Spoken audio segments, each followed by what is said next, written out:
Selamat siang para pemirsa, saya Dr. Murdani Abdullah, spesialis penyakit dalam, konsultan gastroenterohepatologi. Saya bekerja di Rumah Sakit RSCM dan Rumah Sakit Eka Hospital. Endoscopic ultrasound adalah suatu prosedur minimal invasif yang sekarang digunakan untuk diagnosis maupun untuk pengobatan penyakit yang ada di saluran cerna maupun di sekitarnya. Dulu kita mengenal endoskopi. Endoskopi adalah suatu alat yang biasa digunakan untuk melihat ke dalam lumen usus, baik itu lambung maupun usus besar. Kemudian kita juga mengenal adanya ultrasonografi, yaitu suatu alat yang bisa digunakan untuk melihat ke bagian dalam tanpa memasukkan alat tersebut ke dalam tubuh. Jadi dengan menempelkan probe dari ultrasound pada tubuh kita bisa mengintip ada apa di balik tubuh tersebut. Nah sekarang endoscopic ultrasonografi ini menggabungkan kedua moda ini, yaitu moda endoskopi dan moda ultrasonografi. Oleh karena itu kita bisa melihat ke dalam lumen sekaligus bisa melihat apa yang ada di balik dinding dari usus. Ini penting karena beberapa organ sulit untuk dijangkau dari luar tubuh seperti misalnya pankreas ataupun mediastinum.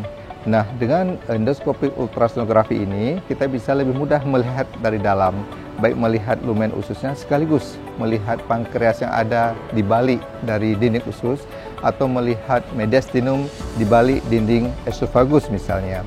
Nah, fungsi penglihatan ini bisa berguna sebagai alat diagnosis untuk mengetahui kelainan apa yang ada di balik tersebut. Juga bisa berfungsi sebagai alat untuk terapi.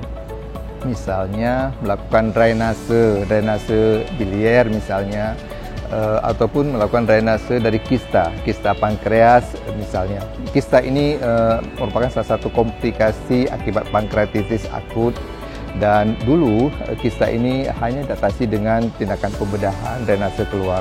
Namun sekarang dengan bantuan ultrasonografi ini, endoskopi ultrasonografi, kita bisa melakukan drainase internal dan tentu lebih aman dan juga lebih kecil resikonya dengan efikasi manfaat yang sama dengan tindakan pembedahan. EUS dibutuhkan untuk beberapa tujuan, dan tentu pemeriksaan maupun tindakan dengan EUS atas dasar indikasi yang tepat. Bila seseorang merasa ada keluhan dengan gangguan pencernaan, misal ada tumor di saluran cerna, ataupun ada kista di pankreas akibat pankreatitisnya, ataupun sejumlah kelainan lain yang tidak bisa dilihat hanya dengan ultrasonografi atau hanya dengan endoskopi, maka EUS dapat digunakan. Seperti misalnya pada kasus dengan submukosal tumor. Kasus submukosal tumor kita bisa lihat ada benjolan dengan endoskopi, namun kita sulit untuk menjangkau bahagian tumornya dengan biopsi. Di sini EUS bisa digunakan untuk menjangkau bahagian tumor, mengambil sampel jaringannya untuk diperiksakan ke laboratorium. Kemudian tadi pada kasus kista pankreas, maka EUS bisa melakukan puncture ke dalam kista untuk mengalirkan agar cairan kista bisa keluar ke dalam lambung dan kista bisa mengkerut dan kempes, dan itu punya fungsi terapeutik menghilangkan ataupun mengurangi volume dari kista tersebut. EUS dapat dilakukan setelah persiapan, tergantung di mana lokasi yang akan dilihat dengan EUS. Kalau yang akan dilihat di saluran cerna bagian atas, esofagus, lambung, usus 12 jari, maka persiapannya cukup dengan berpuasa 6-8 jam dari makanan padat. Namun kalau minuman, misalnya air putih, masih boleh minum 2 jam sebelum tindakan dilakukan. Namun kalau pemeriksaan akan dilakukan di bahagian bawah, di kolon misalnya, ataupun di rektum, maka kita perlu melakukan persiapan kolon. Jadi kolon mesti dibersihkan dulu. Biasanya untuk kasus ini akan diberikan obat-obat pencahar untuk membersihkan kolon. Dan setelah itu baru EUS bawah untuk kolon atau rektum dapat dilakukan. Dan bagi mereka yang biasa menggunakan obat pengencer darah, antiplatelet, antikoagulan, tentu perlu dihentikan sementara waktu agar tindakan yang akan dilakukan aman. Endosonografi atau endoskopik ultrasonografi ini seperti yang saya sampaikan tadi, ini suatu pemeriksaan yang minimal invasif namun sangat informatif, baik sebagai alat diagnostik maupun alat untuk pengobatan terapeutik. Dan setelah dilakukan pemeriksaan, tentu pasti akan diawasin beberapa waktu, dan bila mana stabil bisa pulang. Namun sebaiknya pulang ini ada menemanin, karena umumnya pemeriksaan ini dilakukan di bawah sedasi, dan pasca sedasi seperti ini baiknya pasien pulang ke rumah dengan pendampingan. Dan bila mana ada tindakan yang dilakukan yang lebih invasif, tentu perawatan 1 malam kadang-kadang dibutuhkan pasca pemeriksaan dan tindakan EUS ini. Ya, selama pemeriksaan, dokter akan melihat tentu keadaan di dalam lumen usus dan juga bagian-bagian di luar usus yang dicurigai mengalami kelainan. Dan pada saat yang sama, dokter bisa melakukan pengambilan sampel jaringan untuk pemeriksaan sitologi maupun untuk pemeriksaan histopatologi.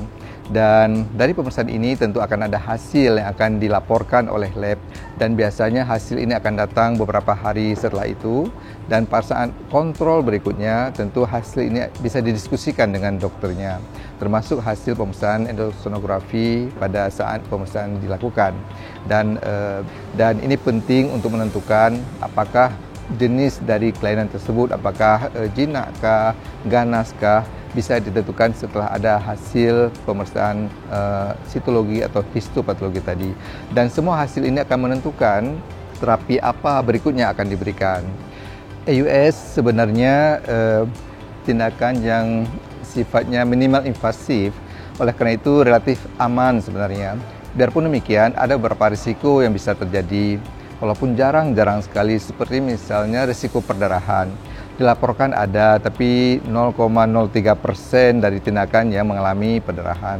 Ataupun risiko perforasi jauh lebih jarang lagi. Jadi saya pikir secara umum pemeriksaan dan tindakan dengan menggunakan endoskopik ultrasonografi ini relatif bisa dilakukan tentunya oleh tenaga dokter yang terlatih untuk menggunakan alat ini. Dan untuk di Indonesia yang melakukan tindakan adalah mereka yang tentu internis, sudah konsultan gastroenterologi, dan tentu telah mendapatkan pelatihan untuk menggunakan alat endoskopik ultrasonografi ini, yang boleh melakukan pemeriksaan maupun tindakan dengan EUS ini. EUS ini saya pikir sangat penting dalam upaya kita untuk mengatasi masalah-masalah di GI tract maupun di sekitar GI tract, termasuk mediastinum dan paru-paru dan hati dan pankreas tentunya. Dan prosedur ini merupakan minimal invasif sehingga relatif aman untuk dilakukan oleh tenaga yang terlatih untuk melakukannya. Prosedur ini beresiko, tapi risikonya sangat minimal, sementara efikasinya, manfaatnya kadang-kadang hampir menyamai manfaat tindakan pembedahan yang sebelumnya dilakukan untuk mengatasi masalah-masalah yang ada di saluran cerna.